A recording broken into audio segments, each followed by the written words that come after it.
Sabi ko nga kay Daddy, parang ngayong Pasko ay gusto ko nga magpunta sa iba't ibang bansa. Abay, hindi ko naman inakala na dito lang pala niya ako dadalhin. Na naman pala for the go agad ng person at hindi na nga kami nag-ayos ng mga papers para mga pag-travel. Uy! Eme-eme lang yan, baka maniwala ka. Syempre, ito lang yung kaya ng budget natin, kaya okay lang yan. Ang importante naman is kasama mo yung pamilya mo dito sa pag-iikot sa Boulevard Wall dito sa Riyadh, Saudi Arabia. At bago nga ako mabulol-bulol dito sa pagbo-voice over, kaya naman tara, ikutin na nga natin to. Sabi ko nga kay Daddy, December 25 na lang kami ng gabi, then weekdays naman yun, and thinking na baka muunti ang tao, pero yung pala mali ako, sobrang dami pa rin ng tao. Ang advantage naman kapag weekdays ka pumunta is mas mura yung entrance ticket. Yun yung gusto namin, mura siya. Hindi ko natuloy na kwento kung ano yung unang bansang pinuntahan namin. So galing pala kami ng China, then papunta kami dito sa Lebanon and Morocco. O diba? Ilang minutes lang ang nakalipas, pero nandito na kagad kami sa Morocco. Anyways, mabalik tayo dun sa ticket price. So kapag weekdays kasi, mas mura siya compare sa weekend. Kapag weekend kasi is 59 riyals. After ng Morocco, tara na dito sa Italy agad-agad.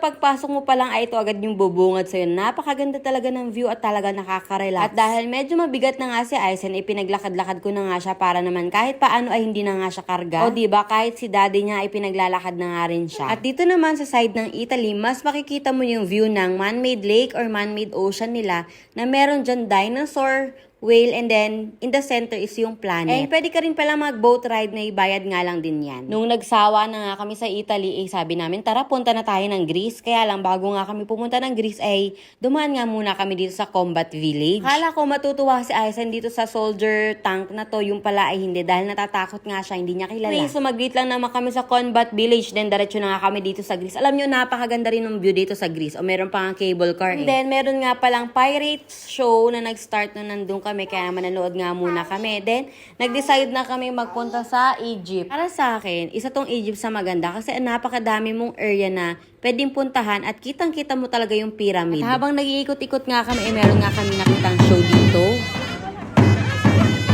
Parang dito nga kami sa Egypt nagtagal kasi napakalaki ng area niya at napakaganda. And then, nakakapaglakad-lakad nga si Aizen dahil hindi siya masyadong crowded. Bale, ito pala yung map ng Boulevard World kung saan makikita mo lahat ng location ng bansa, and then hindi pa nga kami nangangalahati dyan dahil sobrang lawak nito, promise.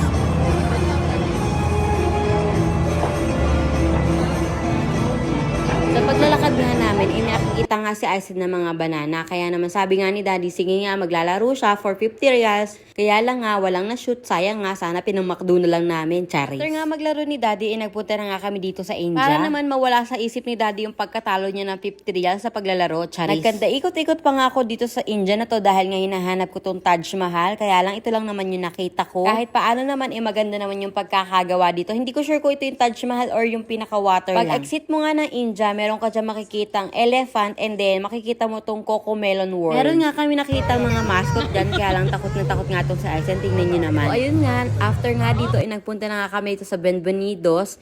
Kaya lang yung energy namin paubos na. Nung una, pagdating nga namin, so around 7:30 PM kami dumating. Natapos ba naman kami ng 10:30 PM? O diba, almost 2 hours. Mabilisan na nga ang ginagawa namin pamamasyal dahil nga hanggang alas 12 lang sila ng madaling araw at madami pa nga kaming pupuntahan. After namin dito sa Japan, nagpunta naman kami dito sa USA. O diba, hindi na namin kailangan mag-travel ng ilang oras, ilang minutes lang, nandito na nga kami. After naman dito sa US, nagpunta na kami dito sa UK. Kaya lang nakakasawa naman, kaya nagpunta na kami dito agad sa France. Na ganun lang talaga kabilis magpalipat-lipat ng bansa. Yung tipo magkakapit ka sa Italy, magpipitsa ka sa ganito, magsha-shopping ka sa US, o diba? Pero kahit nga sa panaginip, mukhang malabo siya. Sa totoong buhay pa kaya, charis. So pala sa France, meron ka makikitang miss na sobrang daming bata naglalaro, kaya naman si Aizen nakatakbo na nga rin. Nung napagod na nga sa paglalaro si Aizen, ay esto yung magulang pala ay pagod na ito, nagkayayaan na nga kami umuwi. Pauwi ka na nga lang, meron ka pa nga makikitang ganitong art. O siya, hanggang dito na lang. Salamat sa panonood. Bye!